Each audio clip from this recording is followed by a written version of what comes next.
I'll start recording now, and I'll hand it over to Eddie. If anyone's got any questions, of course, feel free to put it in the chat, and we'll have time for questions at the end as well. So really encourage questions from people. So yeah, I'll hand over to Eddie. Yeah, no worries. No, thanks. Good to be here. Hopefully, I can add to some of the very interesting stuff that we've already been listening to. But yeah, this is about looking at studying the sporting and cultural transitions from Gaelic games to the AFL. I suppose I studied this as part of my masters. And I suppose uh, I'm probably not that many people here probably know much about Gaelic football, or maybe Australian football for that matter either. But I suppose I would encourage you as we're going through this, I suppose to think about, how the different transitions could apply, in the sports that you're working in potentially, even if it isn't necessarily Gaelic games or Aussie rules. But yeah, no, we'll jump into it because so it could be quite long. But yeah, I suppose in terms of the background, what we're looking to do is we're looking to investigate the popular switch of GA athletes that were moving to the Australian Football League. And I suppose just in terms of background around Gaelic games, it's an amateur sport in Ireland. It's a predominant sport in Ireland. But I suppose from around the 1980s, players were making the switch from GA to the AFL because of the similarities within the sport. If you aren't aware of either sport, both sports are, I suppose, field invasion sports. There's a lot of kicking of the ball, handling of the ball. You kick through goal posts. There's a lot of running. So, there is a lot of similarities there. I suppose the major difference being that one of the balls in the GA football is round, like soccer ball, for example, whereas in the AFL, the ball, as you would have seen in those pictures there, it's like a rugby ball. I suppose that's one of the major differences, and then obviously different rule changes and things like that. But the AFL has been quite interested because of the similarities in taking some of the GA lads and bringing them across and trying to transition them into AFL players just because of their background and their athleticism. Um, and so as a result, as part of your masters, I thought this would be quite an interesting one because around the time there had been, I suppose, quite a few high level or high profile or transfers that had taken place. Um, However, one of the things that has always been noted about it is some players can be really, really successful and have, really good careers, while some of them, just don't play any games at all. And I suppose that was what we were kind of interested in, was the idea, is it perhaps, a psychological um way of looking at this? And maybe that could be a way of helping to mediate that transition for those players, and helping those transitions become maybe more successful. So yeah, like I say, the little research carried out in this topic, and again, there's still quite a dearth of research into the area. But we looked at it and sort of considered, okay, it's going to be three sub transitions here. So the amateur to professional, the cultural, and the switch in sport. So we're just going to sort of touch on sort of the elements of those. So in terms of the amateur to professional transition overall in sport, it's, if you're playing any professional sport at all, you're going to have to go through this transition. And it's one of the most common and negatively reported transition in sport. Athletes struggle with this transition quite a bit. And Stan Belova talked about in their research that the transition can take between 1 and 4 years. And again, for us, when you're thinking that some of these athletes going out there are maybe 20, 21 already, well, if that transition takes 4 years, well, you're talking about a player who's maybe not able to, compete at the top of their game until they're about 24, 25. And, in professional sport, it's quite cutthroat. So again, could that be maybe an area to look at? But I suppose in the general literature, some of the major difficulties: lack of playing time, failure to meet personal expectations, lack of, you know, time in terms of, lack of balance, again, with the extra requirements a professional level, and then critical comments from coaches and peers. So these are some of the stressors that athletes meet, across the literature.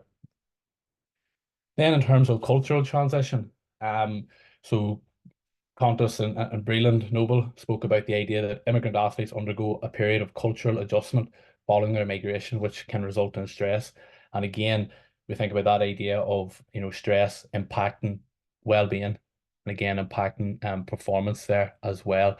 And again, key area for us looking at, obviously Irish athletes moving to Australia. Cultural transitions there, I suppose, slightly more nuanced, in the sense that, there's no language barrier for the most part. But there's going to be still some sort of subtle differences there. And again, I suppose broader picture as well, it doesn't even have to be, movement of a country. Those cultural transitions are occurring, within countries, within small areas, as well. But again, difficulties for athletes at this stage, different training approaches between different cultures, different dynamics between coaches and players that you can experience due to culture, homesickness, loneliness, and gelling with new teammates. And again, so that's sort of the literature across a range of different sports tells us of the major issues for athletes at this stage. And then lastly, switching sport. Pretty much almost no research into this area. It's very limited. But of the limited research that there is, as you would expect, alternate skills is difficult at such a point in an athlete's career. And I suppose by that point, we're talking about when an athlete's moving into the mastery stage. So we're talking about these athletes moving to the AFL at 18, 19, 20. That is generally the time in most field invasion sports where athletes are starting to really settle down and really they went through the development stage and they're starting to master the sport that they're in, whereas these guys are going, okay, I'm going to go play a totally new sport, and that's difficult. And I suppose one of the few pieces of research into GA athletes moving to the AFL, they did find that, while a Gaelic background is useful, it's not a definitive aid. And I suppose that was something we already knew just by, looking at the evidence that the careers that have been had, that, just because fellows were playing Gaelic games, they weren't necessarily, being successful in making the switch to the AFL. But again, such limited research on that. But again, when we think about the wider world, switching sports is something that's becoming more popular. And again, you think about the globalization of sport, and I suppose the money in sport. We're seeing MMA fighters switching into boxing. Again, very similar sports, but also slightly different. Again, I think if we're looking at those rugby players switching to NFL, I think Reece Samet, the Welsh rugby player, he's switched to the NFL. He's been signed by Kansas. So I think that area of switching sports is something that's becoming a lot more popular, and people just have more options now. So again, it's probably an area that might start to grow, I suppose, in terms of the research as well. And so what we done was we were sort of interested in looking at the transition through those three sub-transitions. And then we used Wyman and Lavell's model of normative transitions. And, I talked about that mastery stage there earlier, where players were making that switch. And you can see at this athletic level, athletic stage of development, these guys are making that switch, 18, 19, 20. And that's when you should be going into that mastery stage of development and really honing your craft. But these guys are now really switching back into the initiation stage. So again, you can see, where there could be difficulties within that. And also, interestingly, particularly as we'll come to see around the psychosocial level, the athletes that we're talking about, they're going through a huge psychosocial level. They're getting support around this stage from their peers, their coach, and their parents, and those are important to them at those stages. However, moving to a new country, that psychosocial support is altered. greatly. And again, you still have that, I suppose, that psychological level, sort of that switch from adolescent to young adulthood, around 16, 17, 18. So again, not long into that. So again, what we're kind of interested in was seeing how these different dynamics also interacted with each other using this model. So I suppose in terms of the main aims and sort of, I suppose, recapping that, we're looking to see why some players were successful in making the transition and why others were not. And the main research questions that we were going in with: what's the experience of going from an amateur to a professional footballer like? What is it like to move to a new country to pursue this career? What were the difficulties of learning a new sport so late in the development, according to Wyman and Lavell's developmental model? And then how did you feel to cope? And how did you cope and how did you feel to deal with the above? So I suppose that's kind of the background as to what we were looking at. Again, I suppose we'll not get too bogged down the method, but we had 6 participants, 4 that had went out and were back in Ireland, and they had finished their contracts, and then 2 that were active players. And I suppose we took the phenomenological approach. So semi-structured interviews, one-to-ones, FaceTime phone calls, and what we were doing was we just wanted to hear the athlete's experience, what they were telling us, and then we were interpreting that and trying to see if we could sort of find some common themes that were coming across within that data. So in terms of the results and what we found, I suppose we found 3 main themes, and within them there were various different sub themes. Okay, so I suppose first off we had motivating factors, within that internal pressure, luring factors, and then we had stressors, and then the adapting factors. So what were the challenges, and then how were they able to cope with them? And we'll take a look at each of them in a little bit more depth here now. So I suppose internal pressure was quite a common theme in terms of what motivated them to go out there, and what I suppose pushed them to engage in the transition. And again, I suppose it's something we have to keep in mind that these guys are elite athletes in their own right already. So they're always going to have that sort of internal pressure. And again, it's something that I suppose for the most part, it wasn't debilitating for them. But again, I suppose it's something that must be monitored. And again, you see there the links that it can lead to perfectionism. And again, especially when we're in the process of switching sport, that's something that we really want to avoid, is that perfectionism, because there's going to be so many mistakes that these guys were going to be experiencing. But again, a major theme within that. And then obviously the other motivating factors was this idea of learning factors in a sense. And it was interesting. Money was one that come up, but it was only for the players who were actually still currently playing. So the players that had come back, they didn't really reference money. And again, I wonder, we sort of were thinking that was perhaps because they were living in the situation at that time that okay, well, we're getting paid, so it's almost like a dream. And some of the things that they were saying, like the reason that they come over, Gaelic players come over, is to play. But the big thing was the professional lifestyle. In terms of Gaelic games, it's amateur. There's no professional, no professional status with it, no matter what level you are. So if you're growing up playing, Gaelic football, you're never really going to be a professional sports person in that field. So the draw of the professional lifestyle was massive. And again, I suppose that sort of question mark then of, okay, is are these lads thinking about the wider picture potentially? Because again, at 18, 19, 20 years of age, if they've just been lured, I can be a professional athlete, are they thinking about the wider factors around that as well? But again, I suppose some of the key motivating factors there.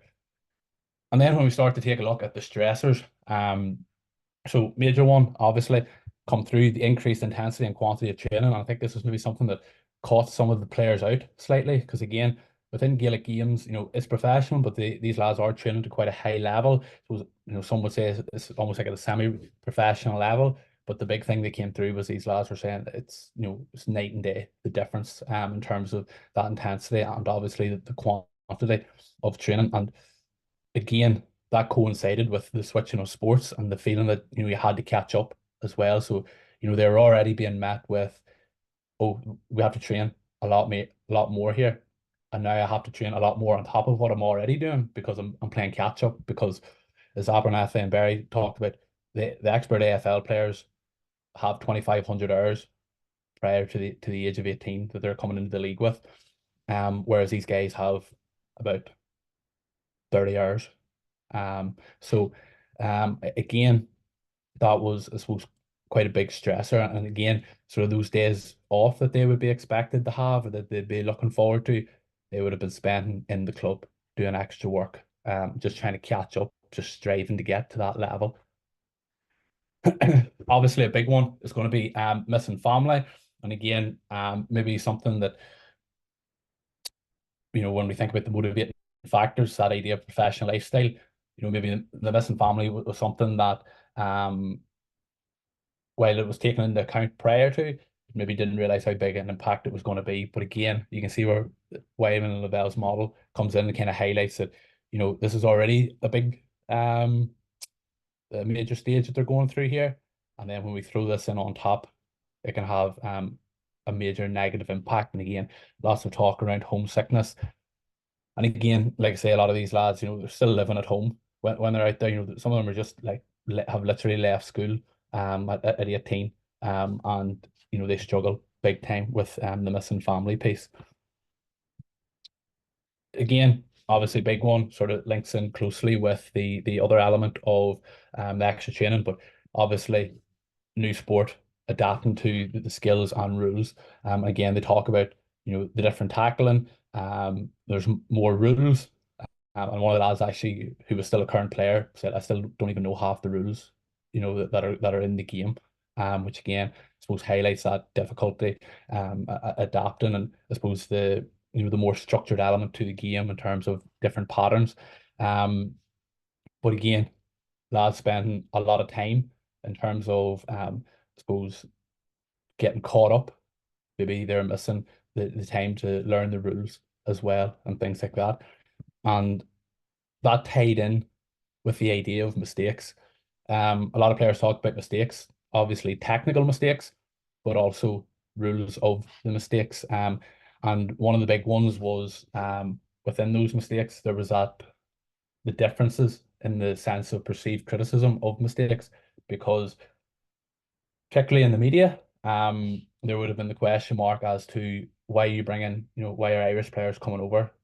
Why you bringing, these players over? There's plenty of players in Australia. So if an Irish player was to make a mistake, and it was quite a high profile one several years ago, where it was you know magnified quite a lot in the media. And I suppose I suppose people who are experienced in AFL rules, it was quite a basic mistake. It was maybe they would have seen it as quite an obvious one. But again, when we're taking into account all these different stressors, trying to learn the rules of the game, these mistakes can happen. But then obviously the differences within that criticism, and the time to make these mistakes is really in the developmental stage. But these lads are expected to, I suppose, nearly be in that mastery stage and nearly skip that. So again, that was one of the big things that come through within that. Now, in terms of obviously the coping mechanisms, I suppose for us, these are the kind of things that really helped, and we're wanting to, I suppose, encourage clubs to consider. Big one, obviously, Irish support network. So again, there's already some Irish lads out there, and some of the lads would actually have transferred to those clubs, and that helped them quite a lot within that. I think you see that more now with some of the more recent transfers that are happening. Players are going to clubs where there are already Irish lads at. Again, just to have that support network. And again, some of the lads that were slightly older that had went out, they already knew a few people out there already, which again was a major happening. And again, if you're in Ireland at the minute, I don't know if there's anybody still left. They're all the way to Australia, so I think that one will be that support network out there will just be even wider. I suppose contrary to the research that had previously suggested, in a way that the GA background, isn't, it's not going to be a definitive factor in terms of, meaning that you're going to make it as such. The players did feel that having a GA background did help. Part of that was they were maybe seeing players come from basketball and rugby and feeling that they were struggling more than them. So they thought that was more beneficial than any other background. But again, obviously, I suppose the fact that it's an invasion sport and with the kicking and catching, those attributes did help. So they did feel that the GA background did help in that regard. And I suppose this was probably one of the quite interesting ones, and one that we've probably seen a change in is the age difference of so some of the lads go out at 18, some of them maybe go a little bit older, obviously 19, 20, 21, so on. But 18, a lot of the lads said it was probably too young. They found the lads that went out at 18, found it really difficult. One of them didn't even play any games. They went back after a few months. Whereas the experience with the older lads, they kind of talk about having a little bit more life experience. And they found that had helped them, even though it was only a couple more years. But again, they found that was a little bit more beneficial. And we kind of see that in the wider world with the NBA, where they, I suppose, I think maybe 15, 20 years ago, they changed their drafting process. So that you had to do at least a year of college. So it was changing from 18 to 19. But one of the, I suppose, caveats to this age piece was the older that you are when you go out, but the harder it is to learn the game. So it's sort of that catch-22 of how can we get the lads out young, and that they can start to develop quickly, but that they aren't, having the psychosocial struggles. Whereas if we're coming out older, maybe they can adapt to the other transition elements easier, but is it going to be harder for them to learn the skills? But I think in more recent times, you have seen the likes of maybe Oisin Mullen, who's 22 when he went out. Charlie Gallagher from Monaghan's 21, so I think they are starting to take him out a little bit older now. So and then accommodation again, probably not one that you would have, I suppose I would have expected, to be such a vital part of it, but something that came across as so important was the idea of, being put in with, other players and, having great stability in accommodation in that early stage, because a couple of players referenced how their accommodation bounced about early on, and they changed accommodation early on quite regularly. When they first came over, and that really put them out of sync. Whereas the lads that I suppose tended to have more serviceable careers, anything over 20 games, their initial accommodation was quite structured and quite secure. So again, something to something that I suppose we found, I suppose, really interesting, and that I suppose didn't think was going to play such a massive part in it. And the accommodation for some people, it was just being with, some of them were put with like an Australian family, but they just found that really beneficial as well. Was again that structure to it. So, and then the last thing, the mental toughness piece. So we sort of categorized it here as mental toughness, and this was something that came through in those players that played over 20 first team games. And I suppose two kind of key terms kind of come up, with this idea of stubborn and just the competitiveness. And I suppose it's just what they, just sort of nearly stuck it out in a way. And one of the lads just like, I want to play a game. I said, I'm going to play one game before I go home. And they ended up having a really good career. And I suppose other ideas, just that competitiveness. And again, I suppose mental toughness being a real buffer against those stressors like mistakes and the extra training and things like that. Was found to be, I suppose, massive internal psychological component. So I suppose in terms of major considerations as coaches, really to take away, I suppose one of the big things was sort of that internal pressure that athletes can put on themselves in terms of making the transitions and the motivations for that. Again, it can be really helpful in some ways in terms of pushing them towards that transition, but is there times when it maybe becomes unhelpful in terms of putting pressure on themselves? And again, we looked at all those those things like the stressors in terms of the mistakes, for example, and learning the new rules, does that amplify that pressure that they experience?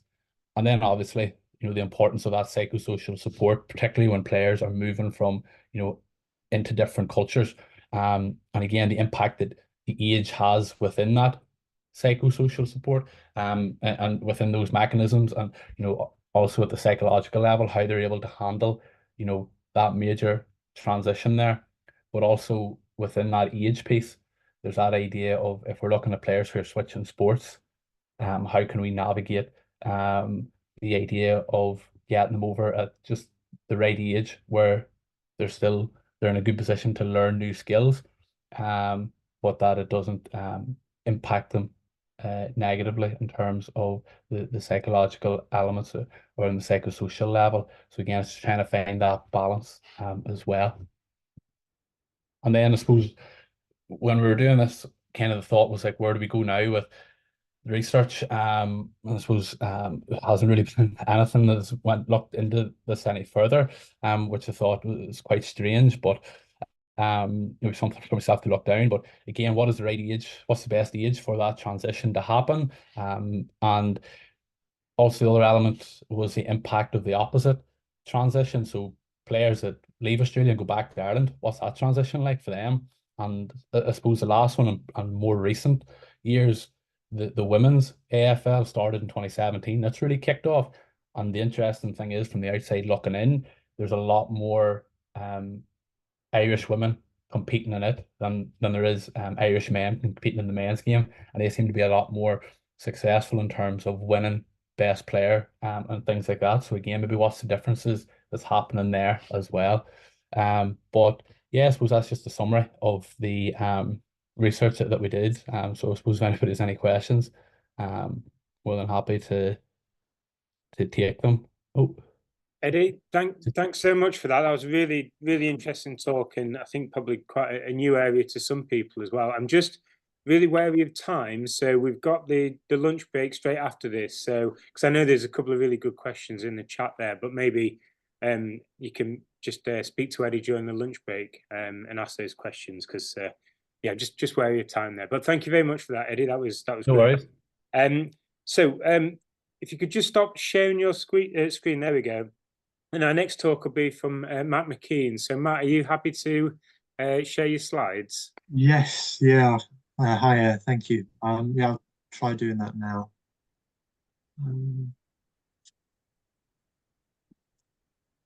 Yeah, like I was saying before, I'm sure there's definitely time for questions for Eddy, but I think we'll just get Matt's talk done, and then we can spill over into lunch. Is that all right? Can you see? Can you see a black screen? I can see a blank screen, yes. Yeah, okay, I'll come up now, don't worry. So yeah, thank you. Thank you, Adam. Thank you, Eddy. Thank you to everyone that's attending today, and everyone that's kind of been involved in organising today's event. So yeah, my name is Matt McKeen, and I'm a trainee sports psychologist. Over the next 15 or 20 minutes or so, we will look at how to enhance your goal setting beyond just using SMART goals. So I'll probably talk for about 15 minutes, and then hopefully there'll be 5 minutes at the end for questions. But then, as Adam's already said, we've got a lunch break straight after. So before we go into that, I thought I'd just give you a quick summary of my background. As I said, I'm a trainee sports psychologist, currently enrolled on the British Psychological Society's QSEP pathway. A brief history of my education is presented on the slide for you. Once completed, my current qualification will give me chartered psychologist status with the BPS, as well as a practitioner psychologist status with the HCPC. I am also the founder of Flourish and Thrive, which is a sport and performance psychology consultancy that works with individuals, teams, and organizations from the worlds of sport, business, and the military to help them develop the necessary mental tools, strategies, and skills to optimize their health and performance as performers, and importantly, as people. I'll leave my contact details at the end of the presentation should you wish to get in touch. Today's presentation has four broad aims to highlight the benefits of goal setting, to challenge the idea that every goal we set should be smart, to explain how goal setting works, and to share 3 recommendations for enhancing your goal setting. As I said, I also hope to have some time at the end for your questions, but should we overrun, just message me directly. It's all right.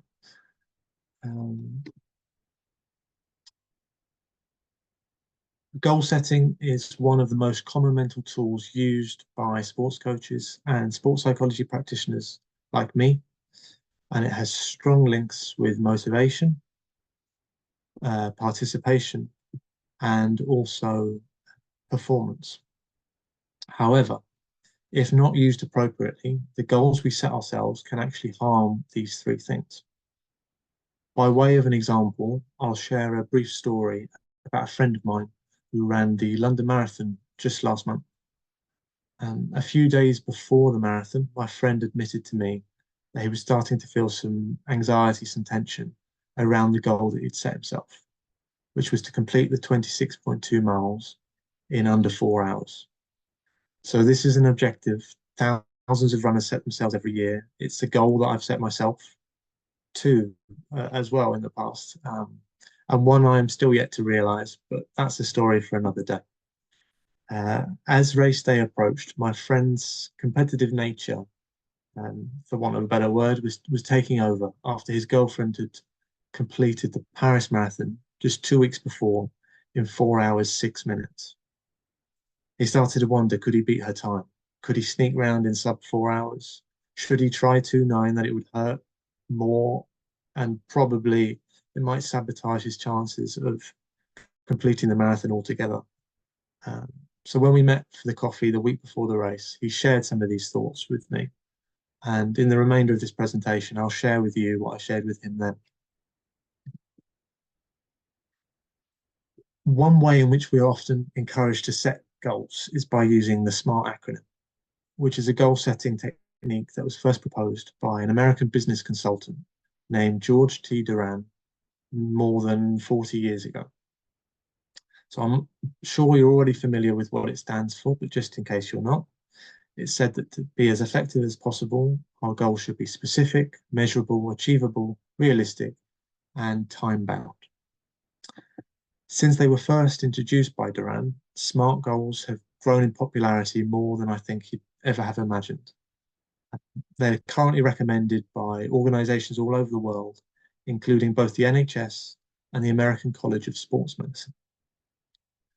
So returning to my marathon example, my friend's marathon, my friend had set himself a SMART goal to run 26.2 miles in less than 4 hours.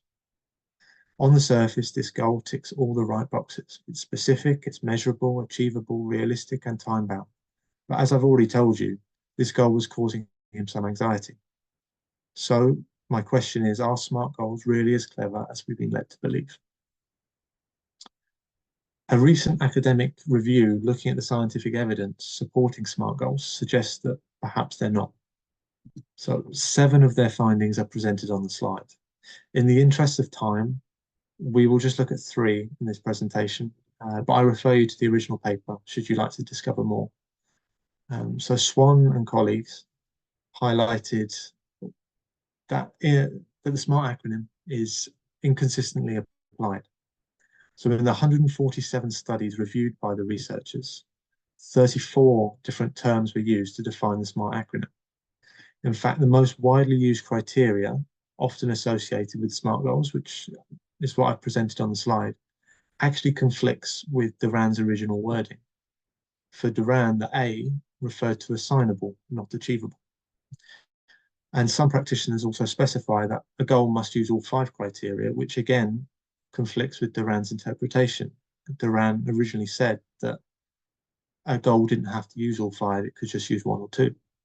So what I'm trying to say is that there is no single agreed approach to using SMART goals. And in many cases, it is not being applied as it was originally intended. The second finding that Swan and colleagues shared was that the SMART acronym conflicts with goal setting theory. So goal setting theory is based on over 1,000 empirical studies across a broad range of tasks and contexts, and it underpins the majority of goal-setting interventions. Goal-setting theory argues that challenging or difficult goals result in greater performance than easy goals. But as you can see on the slide, SMART goals recommend goals be both achievable and realistic. Additionally, recent research suggests that goals do not need to be specific to be effective, but more on that later. Third and finally for now, there is repetition in the SMART criteria. Measurable goals are already specific, and realistic goals are by definition achievable.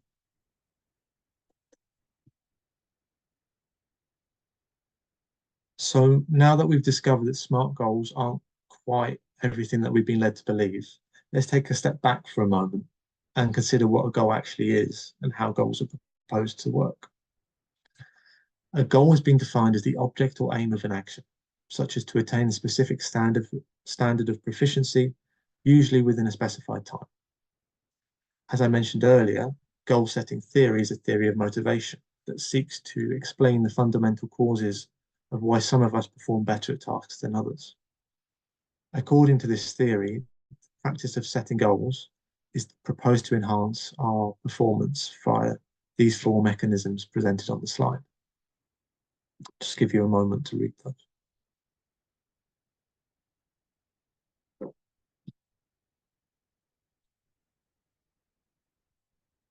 So my question now is, if not SMART goals, then what?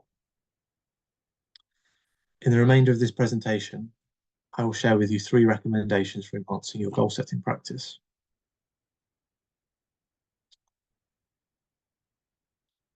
First recommendation is focus on the process. In a sport context, goals are typically classified according to one of 3 main categories: outcome, performance, and process. Outcome goals focus on achieving specific results, like winning the next golf competition at your local club or getting a promotion at work. Whilst these goals can provide direction to our behaviours, they are also heavily reliant on a number of external factors beyond our control, such as the performance of other competitors or our colleagues at work. Consequently, outcome goals can be sources of stress and anxiety. In contrast, performance goals focus on improving relative to our past performances. They should be set in such a way that aligns with our desired outcome. So, thinking of golf and thinking of promotion at work, we could reduce our golf handicap or we could increase our sales. The main advantage with performance goals is their controllability. Performance goals are self-referenced, so normative and social comparisons aren't made. However, unlike process goals, which I'll describe in a moment, performance goals fail to address how to achieve performance improvement. Process goals focus on improving specific techniques or strategies that you will engage in during the performance. For example, improving our swing technique at the golf course, or trying to build a more personal relationship with colleagues and customers at work. So process goals are the foundation upon which successful completion of our performance and outcome goals depend. That's why they're at the bottom of the pyramid.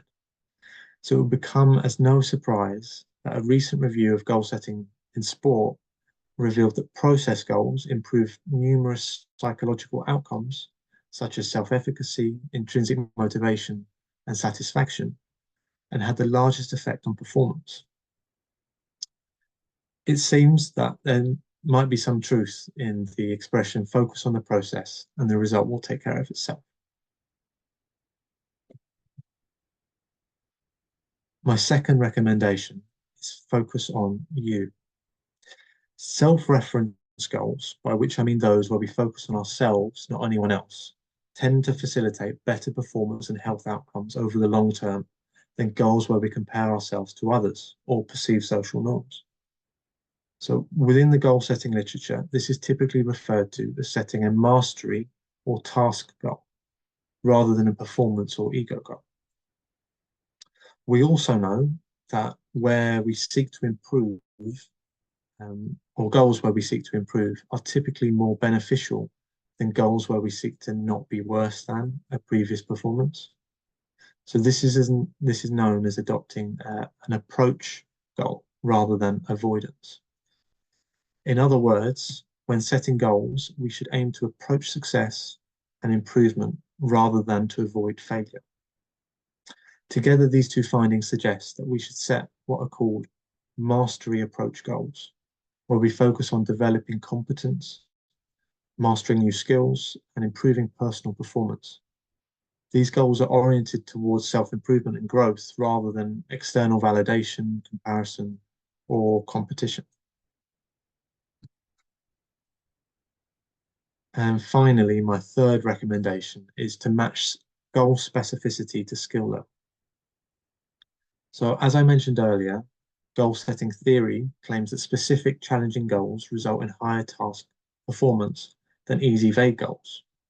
However, a deeper look at the evidence base tells that trying for specific challenging goals may actually hurt performance in certain circumstances, such as in the early stages of learning a new complex task. As a result, researchers suggest that goal setting or goal specificity, should be matched with our current capability. If we have already had some experience at a particular task, specific goals might work well for us. However, if we're a complete novice, then non-specific goals are likely to be better suited to our current skill level.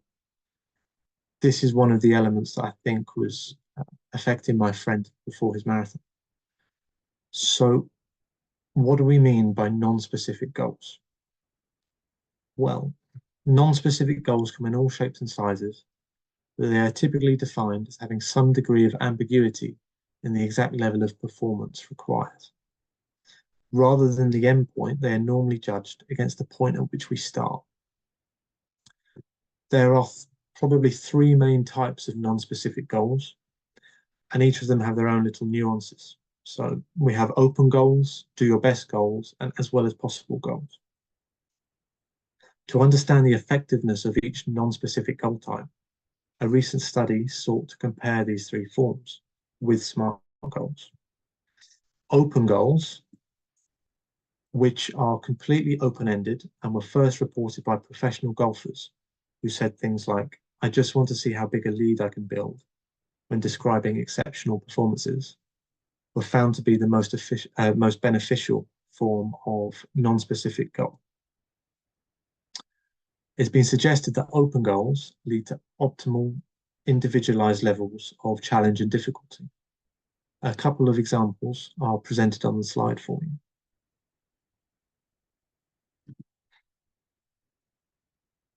So in summary, it is not my intention to scare you off goal setting, nor do I wish to say that SMART goals are completely ineffective. As I said right at the start of the presentation, goal setting is one of the most popular mental tools and can result in significant performance gains when used correctly. However, I do hope that this presentation has highlighted that using a simplistic one-size-fits-all tool like SMART goals can fail to capture much of the nuance and complexity that is involved when setting and working towards a goal. I hope in the last 15 minutes or so, we've gone some way to addressing that. To summarize, I'll leave you with 3 recommendations to improve your goal setting. Returning to my friend's marathon attempt, I would argue that a goal of completing the distance in less than 4 hours and beating his girlfriend or girlfriend's time are both examples of outcome goals and ego goals. By taking the time out of the equation and reminding himself why he signed up in the first place, my friend was able to focus on the process and set himself a new mastery goal, which was to do the best that he could and to have fun whilst doing it.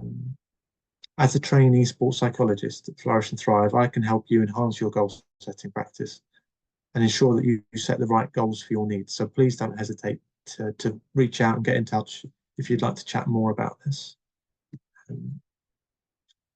For the recording, there's my references, and I'll leave my contact information on the next slide. So if you scan the QR code on the left with your phone, it will come up You can automatically save my email, my LinkedIn, and my Instagram page to your phone. And if you have any feedback, there's a short feedback form. I think there's just 5 questions, and I can answer any questions that you have. Thank you very much. Excellent. Thank you for that, then, Matt. That was really interesting. So, different take on SMART goals that we've perhaps seen before. So, Irina just had a question there in the chat. So, just a couple of questions before we kind of break for lunch, guys. But so you mentioned open goals, do your best goals, and then what was that third set of goals you also mentioned, Matt? It was as well as possible goals. As well as possible goals. Do you mind just giving us an example of one of those, then, Matt? Yeah, well, so they are kind of, there's very little differences between them. I think there's a paper, I think it was recently published. I'm not sure if it's in the reference list. Just check. No, but I think Williamson, so he's at the end. Williamson recently talked about this. So I think it might have been a different paper. But yes, so as well as possible goals, they are, yeah, doing the best that you can do. Do your best goals, you're tying it to kind of like a previous best performance. So there's still a little bit more specificity to that than an as well as possible goal. But yeah, the paper, I think it was by Williamson, definitely delves into it a little bit more. But the main finding from that study was the open goals were actually the most beneficial. Excellent. Thanks for that, then, Matt. Yeah, I've been doing some research as well at the moment, trying to apply open and do your best goals with people with heart failure. So it's interesting to see how this might apply in sport and kind of non-sporting kind of situations as well. So I'll have to chat to you about that at some point. And right, we'll wrap it up there. Thank you very much for Eddie and Matt's talks. They were excellent. So I'll stop the recording now.